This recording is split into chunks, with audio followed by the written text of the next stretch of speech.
Sabarmati online classes में आप सभी का स्वागत है। तो इस वीडियो में हम क्लास 10th हिंदी संस्कृत के अंतर्गत इम्पॉर्टेंट क्वेश्चन जो हैं उनको कवर करने वाले हैं। तो निश्चित ही संस्कृत के जो क्वेश्चन आने हैं वो इसी वीडियो से आने हैं। तो सबसे पहला क्वेश्चन है, वाराणसी नगरी कस्याः नद्याः कूले स्थिता। वाराणसी नगरी जो है कस्या माने किस, नद्या माने नदी के, कूले माने किनारे, स्थिता माने स्थित है। वाराणसी नगरी किस नदी के किनारे स्थित है। यह क्वेश्चन आप अन्य प्रकार से देख लें कि वाराणसी नगरी कस्य कूले स्थिता या वाराणसी नगरी कुत्र स्थिता अस्ति। कुत्र माने कहाँ, तो वाराणसी नगरी कहाँ स्थित है। तो आपको प्रश्न से ही आंसर बना लेना है। शुरुआत में वाराणसी नगरी कस्या के स्थान पे लिख देना है गंगायाः नद्या। कौन सी नदी है, गंगा नदी। तो गंगा नदी को लिखा जाएगा गंगायाः। तो इस प्रकार से आप यहाँ पर लिख देंगे कि वाराणसी नगरी गंगायाः नद्याः कूले स्थिता अस्ति। सेकेंड क्वेश्चन है, वाराणसी नगरी केसाम संगम स्थली अस्ति। वाराणसी नगरी केसाम किसकी संगम स्थली अस्ति मानी है। वाराणसी नगरी किसकी संगम स्थली है, तो किस चीज़ की संगम स्थली है ये बताना है। तो आंसर में लिखते हैं कि वाराणसी नगरी विविध धर्माणाम। तो यहाँ पर केसाम या कस्य की जगह पर आपको लिखना है विविध धर्माणाम। तो वाराणसी जो नगर है ना, विविध धर्माणाम यानी अनेकों धर्म की संगम स्थली है। तो हम लिखेंगे विविध धर्माणाम संगम स्थली अस्ति। तो यहाँ पर आपको ध्यान रखना है वाराणसी नगरी केसाम संगम स्थली अस्ति। तो केसाम की जगह पर क्या लिखेंगे, विविध धर्माणाम संगम स्थली अस्ति। नेक्स्ट क्वेश्चन है, वाराणसी किमर्था प्रसिद्धा। वाराणसी किमर्था यानी किस लिए, प्रसिद्धा माने प्रसिद्ध है।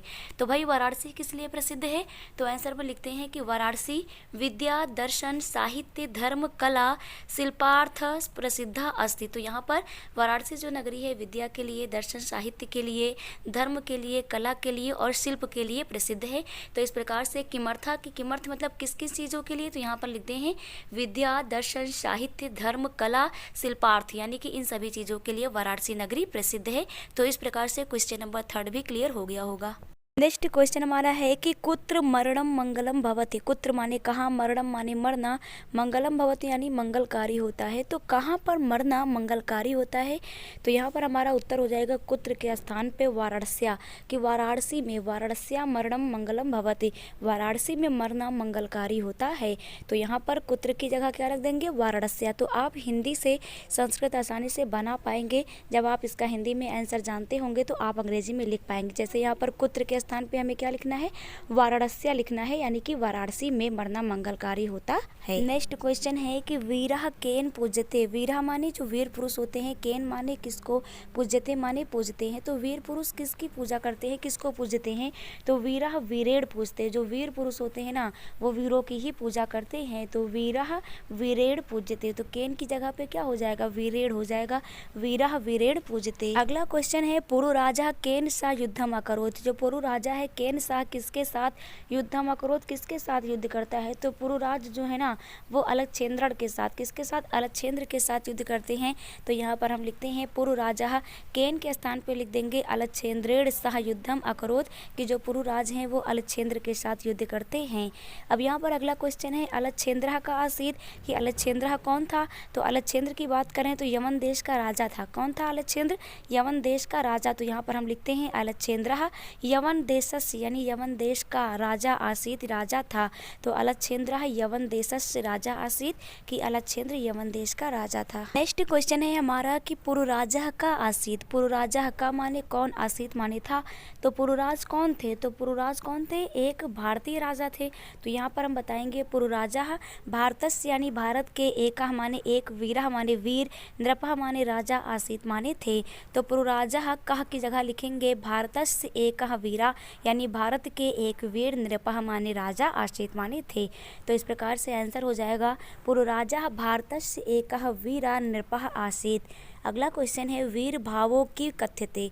तो वीर भाव, वीर भावों को, वीरों के भावों को कि माने क्या, कथ्यते माने कहते हैं। तो वीरों के भावों को क्या कहते हैं, तो वीरों के भावों को ही तो वीरता कहते हैं। तो यहाँ पर हमारा आंसर हो जाएगा वीर भाव ही वीरता कथ्यते, वीर भाव ही वीरता, वीरों के भावों को ही वीरता कथ्यते कहा गया है।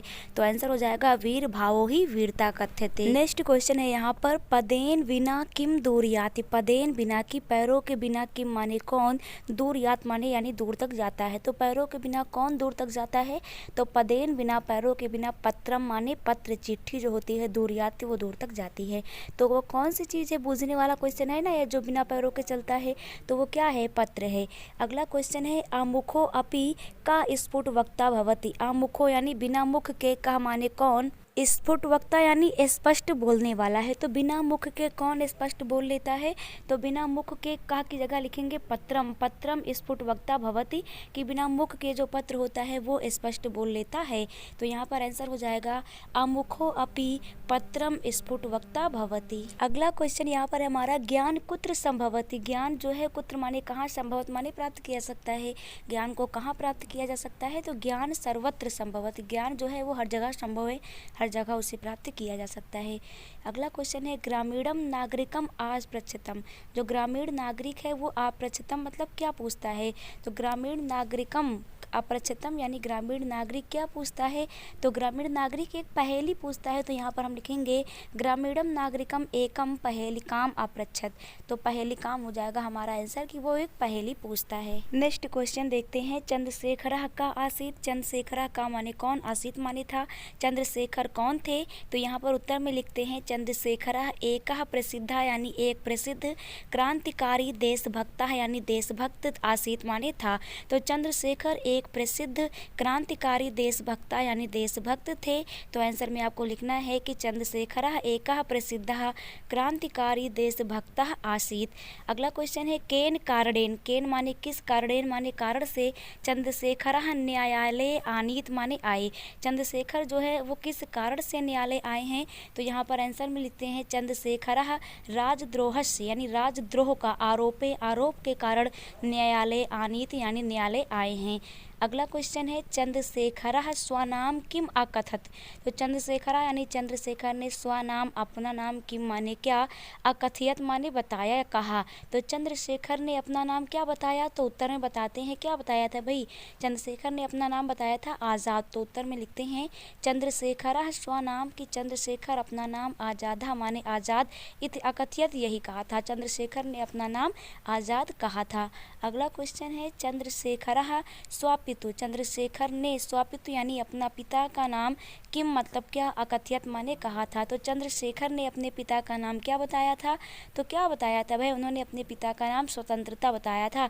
तो उत्तर में लिखते हैं चंद्रशेखर स्वापितु नाम कि चंद्रशेखर अपने पिता का नाम स्वतंत्र यानी स्वतंत्रता, इत अकथयत ऐसा कहा। तो चंद्रशेखर ने कहा कि उसके पिता का नाम क्या है, स्वतंत्रता है। नेक्स्ट क्वेश्चन है हमारा कि विश्वस्त सृष्टा का। विश्वस्त माने विश्व का, सृष्टा माने निर्माणकर्ता, का माने कौन है।